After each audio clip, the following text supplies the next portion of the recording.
दोस्तों, हमारे इस यूट्यूब चैनल में आपका बहुत-बहुत स्वागत है। दोस्तों, अगर आप भी Bihar state power holding company limited में तकनीशियन ग्रेड 3 परीक्षा की तैयारी कर रहे हैं, तो फ्रेंड्स यह वीडियो आपके लिए बहुत ही उपयोगी होने वाली है। फ्रेंड्स, आपको बताते चलें कि टोटल जो इलेक्ट्रीशियन थ्योरी में 18 चैप्टर हैं और सभी का हम एमसीक्यू बारी-बारी से ला रहे हैं। तो फ्रेंड्स, आज जो है चैप्टर 5 हम लोग देखेंगे। इससे पहले जो है चैप्टर 4 का वीडियो अपलोड हो गया है। अब ज़रूर जाकर देखकर अपना रिवीजन जारी रखें, ताकि एग्जाम में आप बेहतर स्कोर कर पाएँ। तो चलिए फ्रेंड, इसकी शुरुआत करते हैं। जो भी चैनल पर नए हो चैनल को सब्सक्राइब करके बेल आइकन को ऑन करें। आज इस चैप्टर का नाम है फ्रेंड, देख सकते हैं, विद्युत सामग्री एवं परिपथ वियोजक, electric accessories and circuit breaker. इसका पार्ट 1 है, इसका पार्ट 2 भी आएगा। चलिए फ्रेंड, देखते हैं पहला क्वेश्चन क्या है। पहला क्वेश्चन है, HRC फ्यूज का फ्यूजिंग फैक्टर होता है, यानी HRC फ्यूज का फ्यूजिंग फैक्टर कितना होता है, ये आपसे पूछा गया है। इसका करेक्ट आंसर की बात करें, ऑप्शन सी हो जाएगा, 1.1। अगला प्रश्न आप देख सकते हैं फ्रेंड, क्या है।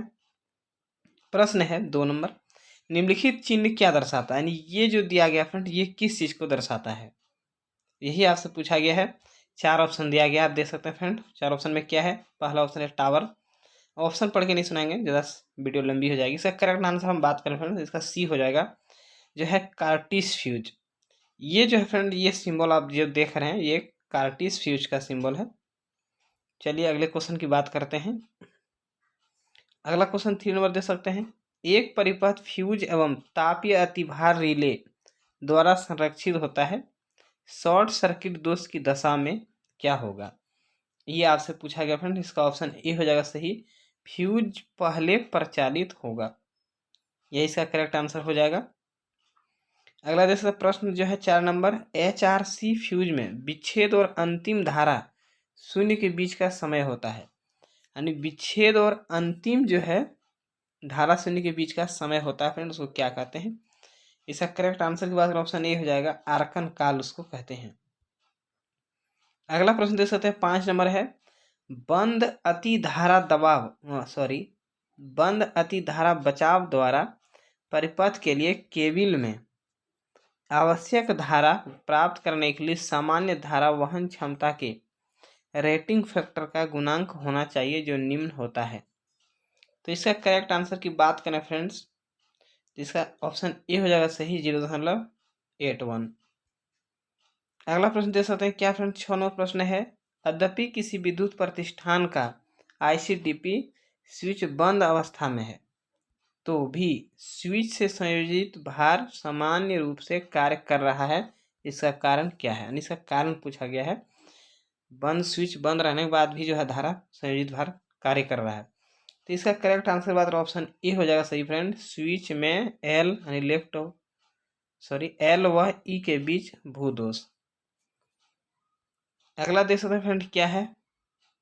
अगला प्रश्न देख सकते हैं 7 नंबर है, 3 पिन प्लग टॉप में अर्थिंग पिन को मोटा करने का कारण है। तो फ्रेंड, जो अर्थिंग पिन होता है वो मोटा होता है, क्या कारण है। इसका ऑप्शन बी हो जाएगा सही फ्रेंड, अधिक क्षरण धारा वहन कर सके, यही कारण जो है उसका मोटा उसको किया जाता है। अगला प्रश्न देख सकते हैं फ्रेंड क्या है।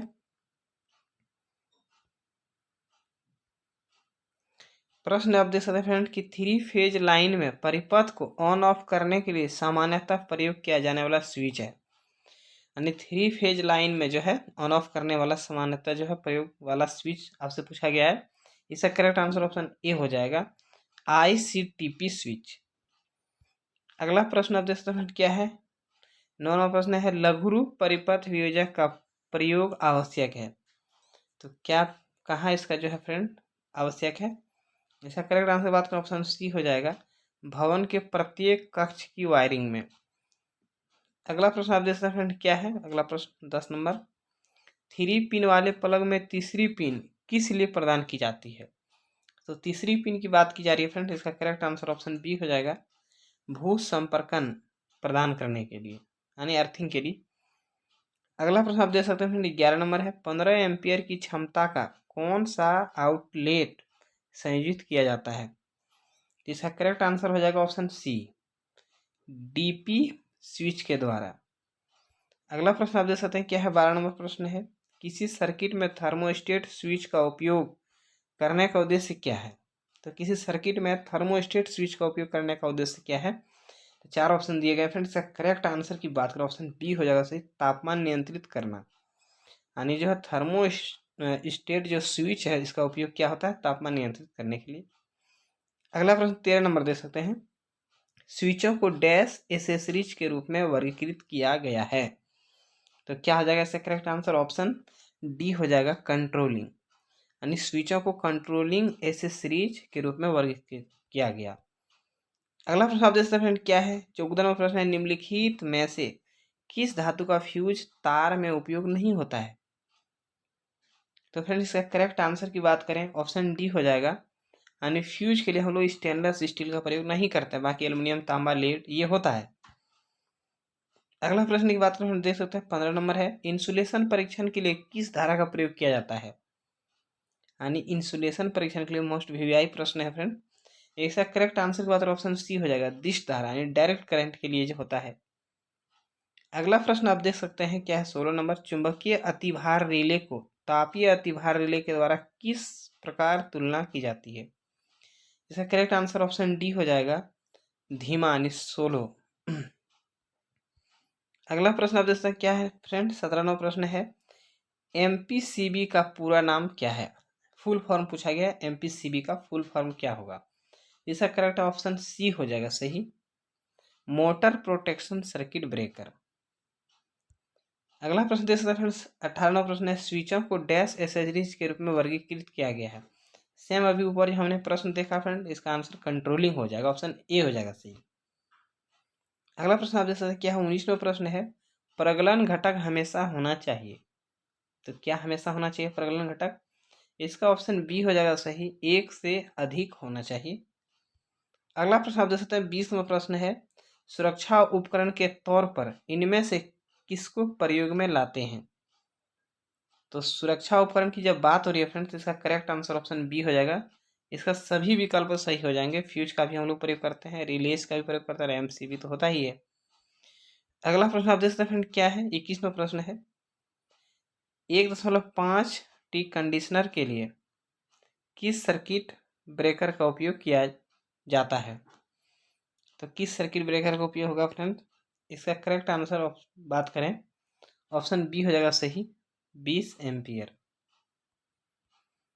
अगला प्रश्न आप देख सकते हैं 22 नंबर जो है, रक्षित परिपथ को बाईपास करने वाले तार को कहा जाता है। इसका करेक्ट आंसर की बात करें फ्रेंड, ऑप्शन बी हो जाएगा सही, जंपर कहा जाता है उसको। रक्षित परिपथ जो है को बाईपास करने वाले तार को हम लोग जंपर कहते हैं। अगला प्रश्न देख सकते हैं 23 नंबर प्रश्न है, मोटर परिपथ में फ्यूज लगाने का क्या उद्देश्य है। तो मोटर परिपथ में हम लोग फ्यूज क्यों लगाते हैं, यही पूछा जा रहा है। इसका करेक्ट आंसर ऑप्शन बी हो जाएगा, लघु परिपथ सुरक्षा के लिए हम लोग लगाते हैं। 24वां प्रश्न देख सकते हैं, फ्यूज धारा के डैश प्रभाव से प्रचालित होता है। तो इसका करेक्ट आंसर फ्रेंड हो जाएगा ऑप्शन सी, उष्मीय, यानी फ्यूज धारा के उष्मीय प्रभाव से प्रचालित होता है। अगला प्रश्न आप देख सकते हैं 25वां प्रश्न है, फ्यूज का मान व्यक्त किया जाता है।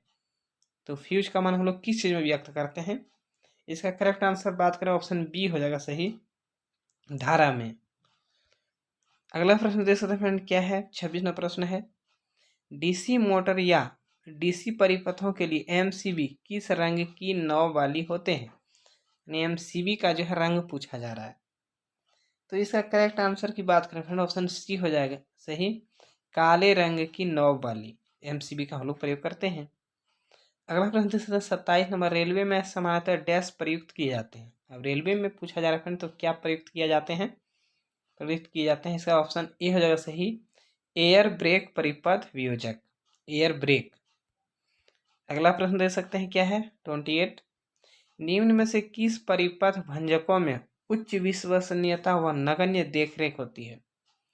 तो क्या है इसका करेक्ट आंसर हो जाएगा फ्रेंड, ऑप्शन बी हो जाएगा सही, SF6 जो है परिपथ भंजक।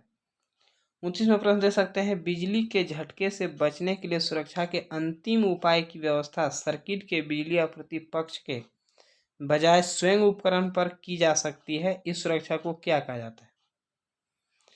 इस सुरक्षा को हम लोग क्या कहते हैं, इसका करेक्ट आंसर ऑप्शन ए हो जाएगा, ग्राउंड फॉल्ट डिटेक्शन।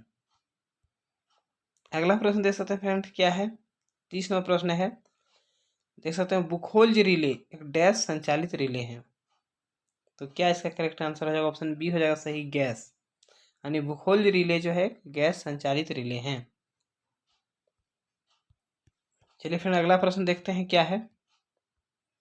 अगला प्रश्न देख सकते हैं क्या है, 31वां प्रश्न है, थर्मल रिले किस सिद्धांत पर काम करता है? तो आपसे पूछा गया थर्मल रिले किस सिद्धांत पर कार्य करते हैं। इसका करेक्ट आंसर की बात करें ऑप्शन बी हो जाएगा सही, उष्मीय प्रभाव यानी उष्मा के प्रभाव पर। अगला प्रश्न देख सकते हैं 32वां प्रश्न है, निम्नलिखित में से कौन सी circuit breaker pneumatic operating mechanism का उपयोग नहीं करती है? तो इसका करेक्ट आंसर की बात करें फ्रेंड, ऑप्शन डी हो जाएगा सही, बल्क ऑयल सर्किट ब्रेकर।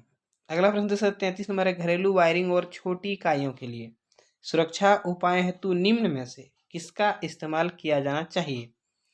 तो फ्रेंड्स हम लोग जो है इसमें किसका इस्तेमाल कर सकते हैं, ये पूछा गया है, तो एमसीबी इसका करेक्ट आंसर हो जाएगा, ऑप्शन ए। अगला प्रश्न देख सकते हैं 34 नंबर है, SF6 का पारा विद्युत सामर्थ्य है, क्या होगा इसका करेक्ट आंसर? क्या पारा विद्युत सामर्थ्य होता है इसका? इसका करेक्ट आंसर ऑप्शन बी हो जाएगा, तेल परिपथ वियोजक में प्रयुक्त तेल से कम होता है।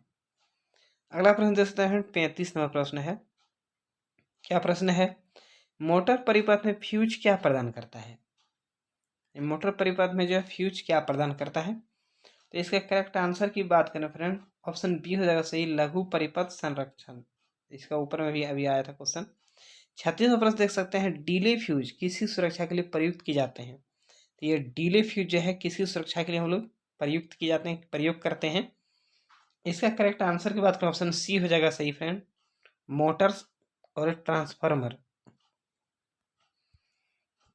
अगला प्रश्न देख सकते हैं क्या है, 37वां प्रश्न है, फ्यूज यानी फ्यूज के बारे में निम्नलिखित में कौन सा कथन गलत है? 4 ऑप्शन दिए गए हैं, इसमें से एक गलत है, तो क्या गलत है फ्रेंड? इसका आंसर की बात करें ऑप्शन बी हो जाएगा सही, या शॉर्ट सर्किट से सुरक्षा करता है।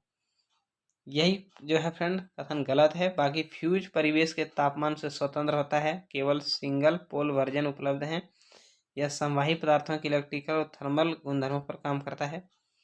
तो फ्रेंड्स यही हो जाएगा सही आंसर।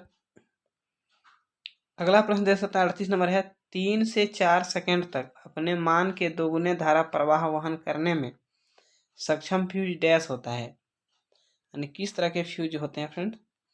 इसका करेक्ट आंसर की बात करें ऑप्शन बी हो जाएगा, HRC फ्यूज।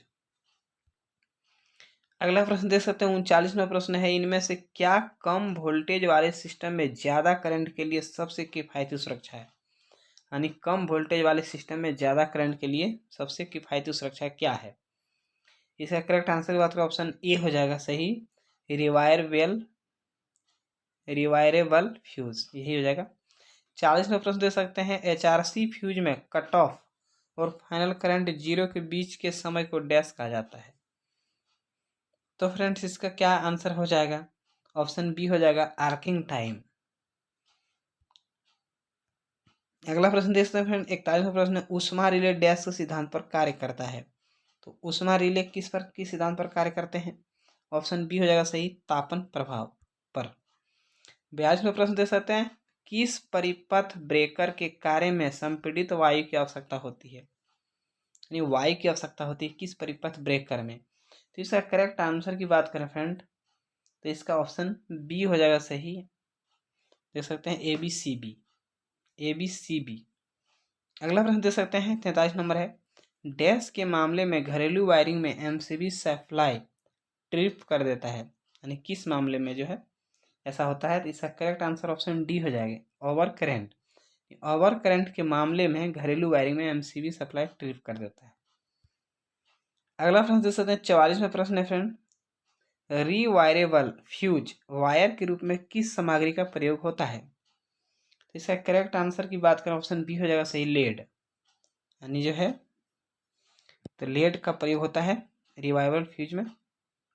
45वां प्रश्न करते हैं, विद्युत परिपथों को अति तापन से किसके द्वारा बचाया जा सकता है? विद्युत परिपथ को अति तापन से किसके द्वारा बचाया जा सकता है? इसका करेक्ट आंसर की बात करें फ्रेंड 45वां प्रश्न ऑप्शन सी हो जाएगा, फ्यूज। फ्यूज के जरिए हम लोग जो है अति तापन से उसको बचा सकते हैं, गर्म होने से बचा सकते हैं, जलने से बचा सकते हैं। अगला प्रश्न देख सकते हैं 46 नंबर क्या है, डीसी सप्लाई के मामले में फ्यूज निम्नलिखित में लगाए जाते हैं। तो फ्रेंड फ्यूज किस चीज़ में लगाए जाते हैं? अच्छा प्रश्न है। इसका करेक्ट आंसर की बात करें फ्रेंड, ऑप्शन सी हो जाएगा सही, उपर्युक्त दोनों में। पॉजिटिव वायर में भी लगा सकते हैं, नेगेटिव वायर में भी। अगला प्रश्न देख सकते हैं फ्रेंड, क्या 47 में, ऐसा फ्यूज जो कि निर्धारित विद्युत धारा के मान से काफी अधिक धारा भी केवल कुछ क्षणों के लिए सह सके कहलाता है। तो क्या कहलाता है फ्रेंड? इसका करेक्ट आंसर की बात करें, ऑप्शन सी हो जाएगा सही, wire fuse, sorry option C HRC fuse, ये नहीं होगा। HRC फ्यूज का करेक्ट आंसर हो जाएगा फ्रेंड 47 का ऑप्शन सी। 48वां प्रश्न देख सकते हैं, क्या है, मानव शरीर से गुजरने वाली धारा से कोई सनसनाहट महसूस नहीं होती यदि उसकी मात्रा होती है। तो फ्रेंड मानव शरीर से गुजरने वाली धारा की बात की जा रही है। इसका करेक्ट आंसर की बात करें फ्रेंड, ऑप्शन ए हो जाएगा सही, जो है 1 एम्पियर से, 1 मेगा एम्पियर से कम। अगला प्रश्न दे सकते हैं फ्रेंड, 49वां प्रश्न है, HRC फ्यूज से तात्पर्य है, यानी HRC फ्यूज का क्या मतलब है, क्या इसका अर्थ है? इसका करेक्ट आंसर ऑप्शन बी हो जाएगा, हाई रप्चरिंग कैपेसिटी फ्यूज। तो फ्रेंड ये चीज़ें याद रखेंगे। अगला प्रश्न आप देख सकते हैं, 50वां प्रश्न है, 3 फेज घरेलू इलेक्ट्रिक वायरिंग में निम्नलिखित स्विच का प्रयोग किया जाता है। तो 3 फेज घरेलू इलेक्ट्रिक वायरिंग की बात की जा रही है, किस स्विच का हम लोग प्रयोग करते हैं? इसका करेक्ट आंसर ऑप्शन बी हो जाएगा सही friend, ICTP fuse switch, sorry. अगला प्रश्न देख सकते हैं फ्रेंड, क्या है, प्रश्न है, HRC फ्यूज प्रदान करता है। तो HRC फ्यूज क्या प्रदान करता है? इसका करेक्ट आंसर ऑप्शन बी हो जाएगा, लघु परिपथ सुरक्षा प्रदान करता है। अगला प्रश्न देख सकते हैं फ्रेंड, और इसका अंतिम प्रश्न है 52 नंबर, नियमानुसार किसी स्थापन में क्षरण धारा पूर्ण भार धारा के कितने भाग से अधिक नहीं होनी चाहिए? तो इसका करेक्ट आंसर की बात करें फ्रेंड, ऑप्शन सी हो जाएगा सही, 1 जो है 5000 पार्ट से अधिक नहीं होना चाहिए। तो फ्रेंड्स उम्मीद करता हूँ कि ये वीडियो आपको पसंद आया होगा तो फ्रेंड वीडियो को लाइक करें, चैनल को सब्सक्राइब करें। तब तक के लिए जय हिंद, जय भारत।